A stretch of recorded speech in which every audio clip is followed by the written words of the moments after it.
Okey, Assalamualaikum dan salam sejahtera kepada semua pelajar. Dah lama kita tak berjumpa kan? So hari ni cikgu nak sambung tugasan kerja khusus kita. Okey, hari ni tak banyak, cuma sedikit sahaja. Tapi cikgu harap sangat-sangat you all boleh buatlah. Tugasan kita yang pertama ni, adalah tajuk dia objektif projek. So nanti bila tulis tajuk besar, tulis objektif projek. Okey? Okey, kita akan cover 3 benda: sasaran jualan, sasaran untung dan sasaran pelanggan. So hari ni you ada 3 benda kena buat. Okey, so far kita refresh balik. Sebelum ni kita pernah buat apa? Okey, kita pernah buat pengenalan. Kalau ingat lagi, cikgu harap simpan kertas kerja yang you pernah bagi pada cikgu tu. Simpan. Kemudian latar belakang perniagaan kita dah buat, latar belakang pemilik sudah, dan kedudukan tapak projek pun sudah. Okey, untuk lampiran ni ada beberapa dokumen lagi yang kita belum buat. So cikgu tak tip lagi. Tapi tak apa, kita akan sambung nanti. Jangan risau. Dan yang nombor 1 ni, walaupun dia langkah pertama, tapi cikgu akan buat last. Okey? Okey, untuk yang ke-5 ni, ada 2 orang pelajar. Kalau tak silap cikgu, Naga dengan Ovia, minta segerakan tugasan anda. Ada 2 orang ni, minta cepat sedikit. Yang lain alhamdulillah sudah hantar dan betul. Okey, so hari ni kita sambung 3 benda: sasaran jualan, untung dan pelanggan.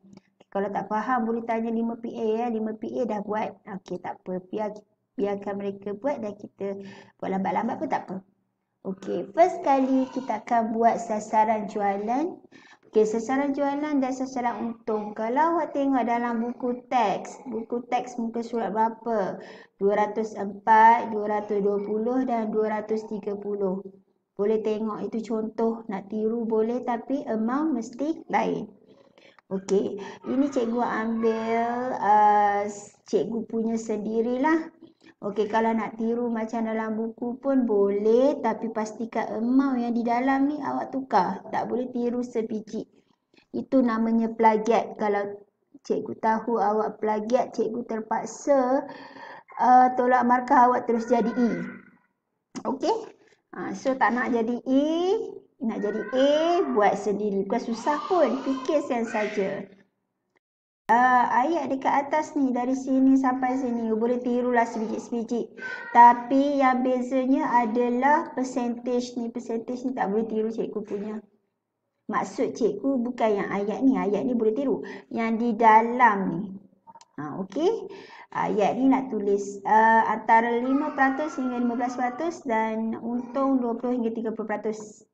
Ini mesti semua follow. Tak boleh ada yang meningkat 3% lah, 4% lah, tak nak. Cikgu nak bermula 5%. So, ini mesti follow. Dan kalau untung mesti bermula 20%. Alright, so kita akan buat 3 kolom kat sini. Dalam buku dia buat satu-satu. Okey, itu tak apa. Boleh juga buat. No problem. Sama je. Tak ada salah pun. Cuma cikgu nak buat 3 kolom satu terus. Satu page ni terus supaya you all nampak. Okey, macam mana dia buat. Dalam buku tu satu-satu. Okey, dia tak tunjuk macam mana cara buatnya. Suara ni cikgu tunjukkan. Okey, yang pertama, sasaran jualan. Sasaran jualan cikgu mulakan dengan 2,000. Jangan tiru cikgu ya. Cikgu punya perniagaan kecil-kecilan. 2,000 sahaja. Yang orang lain kena buat lebih besar daripada 2,000 ni. Okay, 1 bulan. Bukan 1 hari. Untuk 1 bulan. So, kalau 1 hari you dapat jual sebanyak 1,000. Darablah 30 hari. Sebab sebulan 30 darab 1,000 dah dapat berapa dah? 30,000 macam tu kan? Okey, so ini contoh Kan cikgu buat beribu-ribu kan tak nampak. So cikgu buat start 2000. You all tak boleh tiru. Okey? Jangan tiru. Cikgu tunjuk cara kira sahaja. Okey, untuk jualan, sasaran jualan adalah bermula April. Ini adalah target you. 1 bulan punya jualan, bukan 1 hari. 1 bulan. So, 1 bulan berapa jualan yang you pernah buat? Kalau cikgu buat 2000. Okey, cikgu start 2000. Untuk sasaran untung, mesti berapa peratus tadi cikgu cakap? 20 hingga 30%. So, pilih mana-mana nombor yang you suka 20 hingga 30%. Kalau cikgu pilih 20%. So, daripada jualan yang cikgu dapat, darab 20%, awak akan dapat sasaran untung. Tengok contoh. Okay, cikgu mula dengan 2000. Okay, 2000 darab 20%, so dapat 400. So, 400 cikgu letak kat sini. Okey, peningkatan di sini ialah peningkatan jualan. So, bulan April cikgu meningkat 5%. First memang semua orang sama, 5%. Tapi second, third and seterusnya lah. Seterusnya pilihlah nombor berapa yang you nak. Tapi pastikan peningkatan tersebut relevan. Jangan terus meningkat sebanyak 60%. Wah, banyaknya meningkat. Okey, peningkatan ni, rujuk semula cikgu bagi tadi, mesti antara 5 hingga 15%.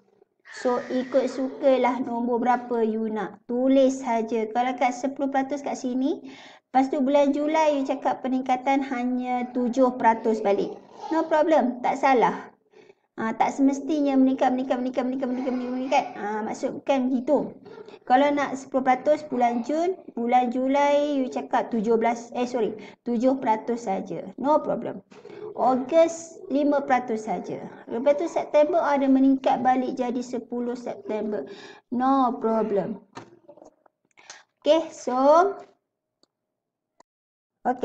bila kita dah tahu sasaran untung, barulah kita tulis dekat sini 400. Okey, ada masalah ke? Jika ada masalah boleh rujuk semula PDF cikgu. Okey, kemudian bila yang bulan kedua ni, peningkatan 5%. Ambil jualan April darab 5%. So, jualan April, mana jualan April? 2000 darab 5%. So, dapat 100. Tambah dia punya jualan sebenar 2000. So, 2100. So, kalau Mei punya, ambil Mei. Mana Mei? Jualan Jun. Okey. Jualan Mei. Ni jualan Mei 2100. Okey, jualan Jun. Ambil Mei punya 2100. Okey, 2100 darab 7. Okey. So, bear in mind, cikgu nak remind semula peningkatan ini adalah untuk sasaran jualan. Sasaran untung, cikgu ambil semuanya 20%. Kalau you tak nak 20%, no problem. Boleh ambil 20 hingga 30% mana-mana sasaran untung yang you nak. Okey. Untuk hari ini, cuba buat sampai habis, sampai siap. Dah kira, okey, jalan kerja ni tak perlu tunjuk pada cikgu ya. Tak perlu. Cikgu cuma nak you buat yang ini sahaja. Ayat ni dan juga kotak ini. Tunjukkan cikgu. Nanti cikgu kira sendiri. Cumanya kena tulis sasaran untung you berapa peratus. Itu je cikgu nak tahu. Okey, itu saja cikgu nak tahu. So, jangan rajin sangat nak tunjuk cara kerja dia. Tak perlulah, cikgu pun malas nak tengok. Tapi kalau nak tengok, nak bagi juga, no problem. So, hari ini tolong bagi jadual dan ayat ini sampai habis. Tolong siapkan. Okey, dan sasaran pelanggan tak perlu buat lagi. Esok kita masuk sasaran pelanggan. Okey? Good luck and tolong hantar hari ini. Terima kasih.